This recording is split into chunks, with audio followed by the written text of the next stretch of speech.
Welcome to US Rail Journeys, Series 3. It's been a long time coming, but with the easing of travel restrictions, I have been able to make the journeys I had originally planned for the spring of 2020. Join me as I travel 6,684 miles with Amtrak across the United States. First, I take the Silver Star from Miami to New York, then the Crescent from New York to New Orleans. Next, I take the Texas Eagle from Los Angeles via San Antonio to Chicago. Then it's the Lakeshore Limited from Chicago to New York. And finally, the Acela from New York up to Boston.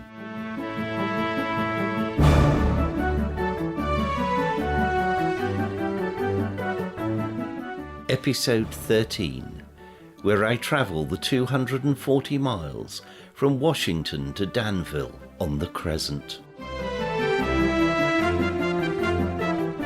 4 diesel-electric locomotives have now come into the platform. I wonder if 1 or 2 of them are to take us further. Well, 2 of the GE Genesis locomotives are slowly moving forwards, having been uncoupled from the other one and the Mark locomotive.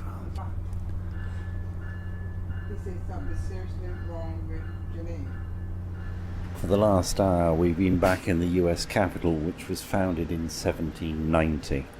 There seemed to be a long delay in getting our locomotive changed, but I think we now have locomotives on the front of the train because the air conditioning's come back on, the full power's come back on. Now, Washington Union Station opened originally in 1907 and was restored in 1988 and is now a big tourist attraction. There are shops, restaurants, theatres, and it's used by trains.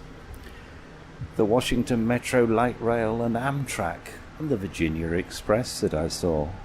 The delay has been the change from our electric locomotive to a GE Ep13, better known as a GE Genesis, diesel-electric locomotive which is used across much of the United States. In 2017, Amtrak passenger numbers here in Washington grew to 5,225,460. We're off. We're 37 minutes late, but we're moving. Changing locomotives is always a pain. Always seem to be delays. We've now just passed through the tunnel, just taking us south out of Washington Union Station. We've just passed a Washington Metro station that is under construction. Lots of concrete.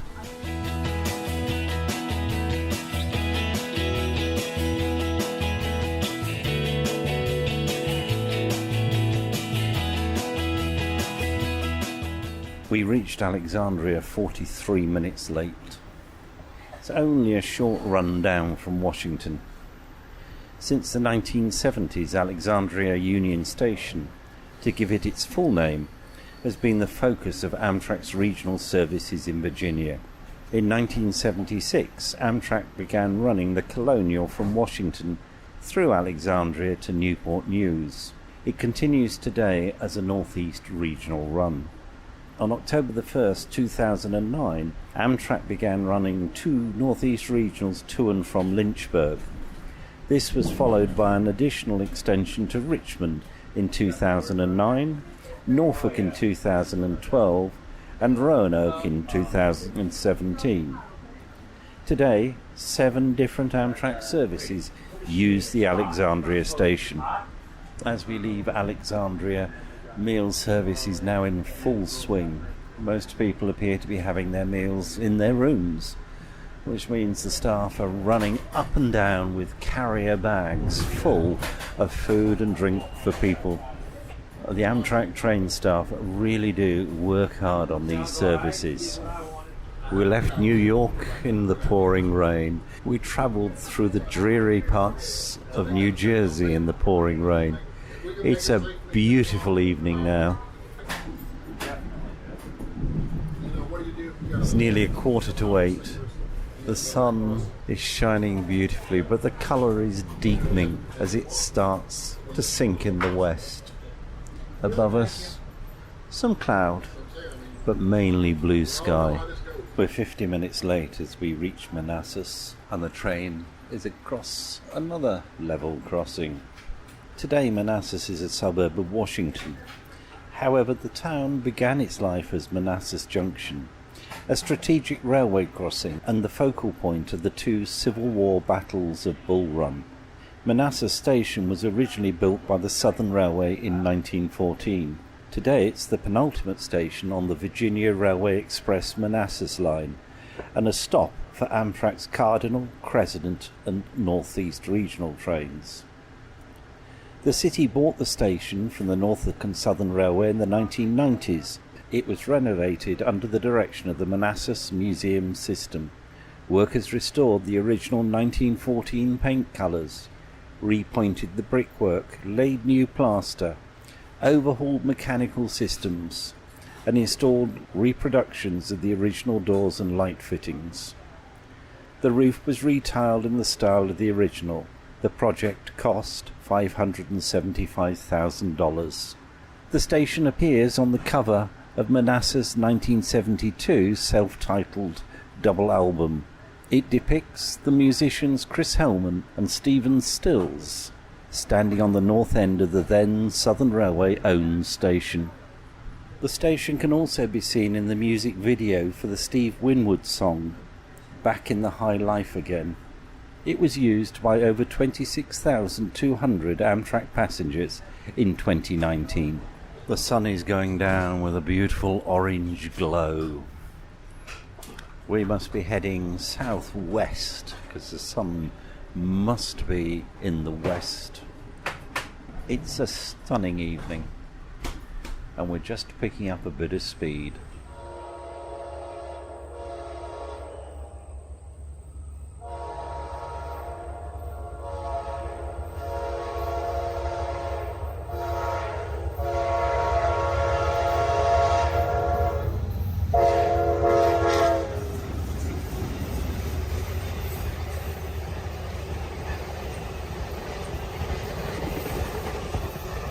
Just passing a small airfield. The engineer is accelerating rapidly now. Somebody was saying to me earlier that they thought that the reason the train was so slow after it left Washington was because it had diesel locomotives on the front of it. I don't think that's the issue. I think it's more about the track quality. People must love living next to the railway line near to a road crossing.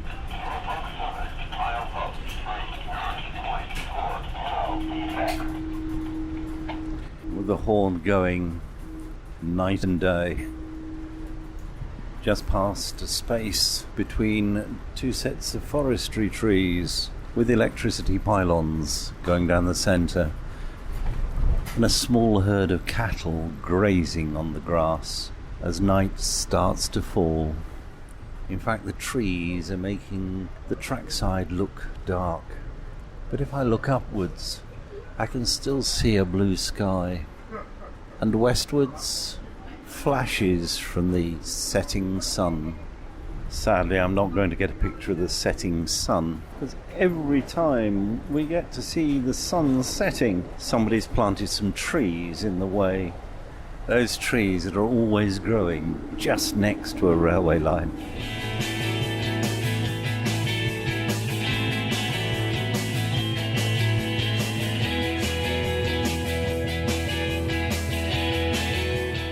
Nearly 300 miles into our journey, we stopped at Culpepper, a town that has grown rapidly into a bedroom community for Northern Virginia and the Washington suburbs. Culpepper Station was originally built by the Chesapeake and Ohio Railway in 1904. It replaced an 1874 station which had already replaced two stations originally built by the Orange and Alexandria Railroad. It's currently served by the Cardinal and Crescent and two daily northeast regional trains.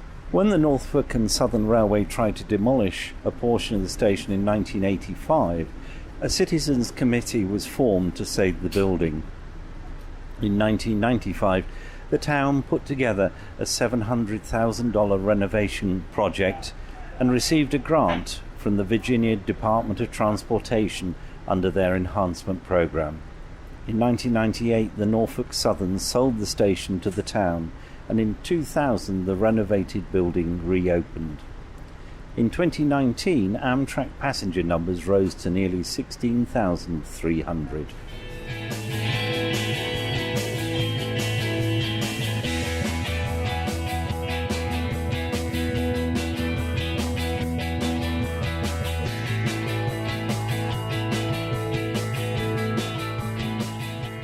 As the evening progresses, we reach Charlottesville, a city that's been named as the best place to live in the United States, based on the cost of living, the climate and quality of life. It's home to the University of Virginia and was undamaged during the Civil War, as it was surrendered by the mayor to spare it from burning. It was home to former presidents Thomas Jefferson, James Madison and James Monroe. John Grisham calls it home. Charlottesville Union Station is Amtrak's third busiest station in Virginia. It's in the northeast quadrant of a junction between two railway lines. The original Union Station was built in 1885 to serve the Charlottesville and Rapidan Railroad, the Virginia Midland Railway and the Chesapeake and Ohio Railway. Major renovations in 1915 included the construction of a baggage handling facility. When Amtrak took over most of the intercity passenger rail services in 1971, the Southern Railway opted to keep running the Southern Crescent. Suffering from rising costs, they turned over the Southern Crescent to Amtrak on February 1, 1979. It was renamed the Crescent, and Union Station became the Charlottesville stop for the Cardinal as well. For most of the next 30 years, the only trains calling at Charlottesville were the Crescent, arriving northbound during the morning rush and southbound in the evening, and the thrice-weekly Cardinal, arriving westbound at lunchtime and eastbound before the afternoon rush. In 2009, Amtrak extended a northeast regional round trip to Lynchburg through Charlottesville. An Amtrak three-way coach service runs to Richmond Staples Mill Road Station. There's a large car park and access to a Greyhound bus station. The Charlottesville Free Trolley stops just north of the station. Of the 21 Virginia stations, Charlottesville was the fourth busiest in 2018. There are proposals to restart a train service from the town to Richmond. In 2019, 136,786 Amtrak passengers used the station.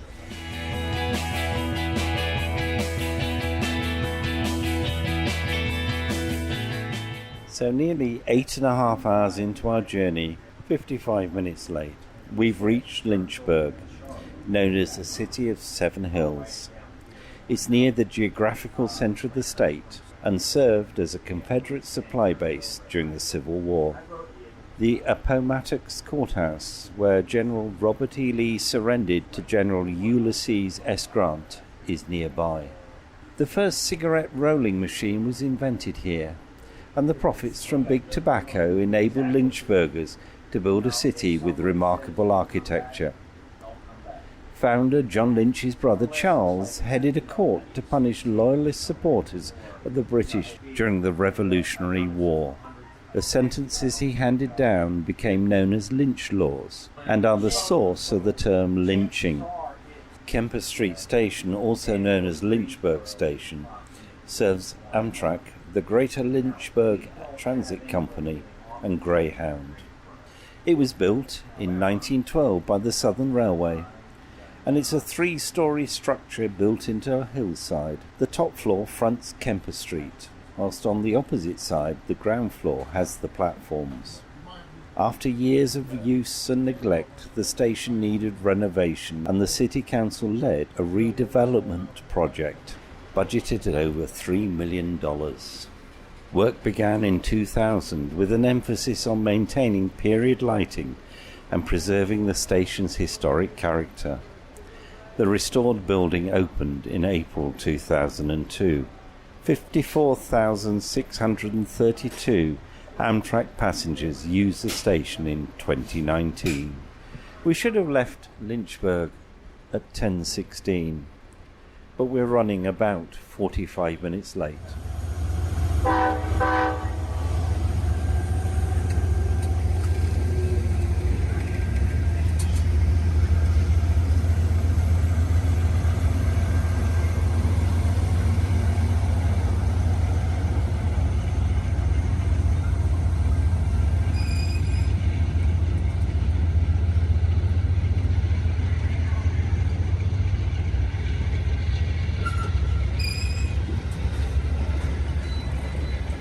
Seeing as we're running late, it's very late when we reach Danville.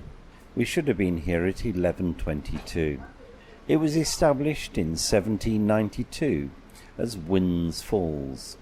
However, the following year, the world's best tobacco market was established and the village was renamed Danville. It was briefly the last capital of the Confederacy, housed in the palatial estate of Major William Sutherland. That's now a museum. One of the Confederacy's leading generals, Danville native William Lewis Cabell, later became the mayor of Dallas. Danville Station, also known as Danville Southern Railway Passenger Depot, was built in 1899. In 1915, a track expansion meant the track had to move 133 feet to the northeast. The station was jacked up on rollers, and crews used mules and stump pullers to roll the building to the new site. Not a single brick was cracked. In 1922, the building was almost destroyed by a fire which broke out during a raging snowstorm, so the firefighting teams weren't able to reach it. The station was rebuilt to the original specification, but without its original spire. As passenger numbers declined in the 1960s, the building fell into disuse, and it was closed for some years, so Amtrak's passengers had to walk through a tunnel and wait for trains on an open platform. In 1995, it was listed on the National Register of Historic Places, and in the same year, local civic figures arranged for funding to renovate the station. Today, part of the station is used as a campus for the Danville Science Center, a satellite of the Science Museum of Virginia, and also for the Danville Farmers Market. In 2018, passenger numbers grew by 5.5% to 6,934.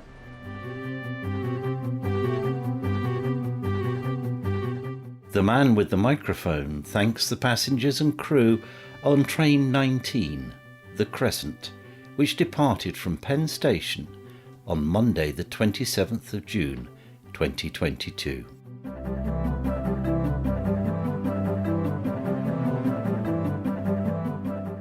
The US Rail Journeys podcasts are produced and published by the Mr. T Podcast Studio. Thank you very much for listening, and please join me again in a couple of weeks for the next instalment.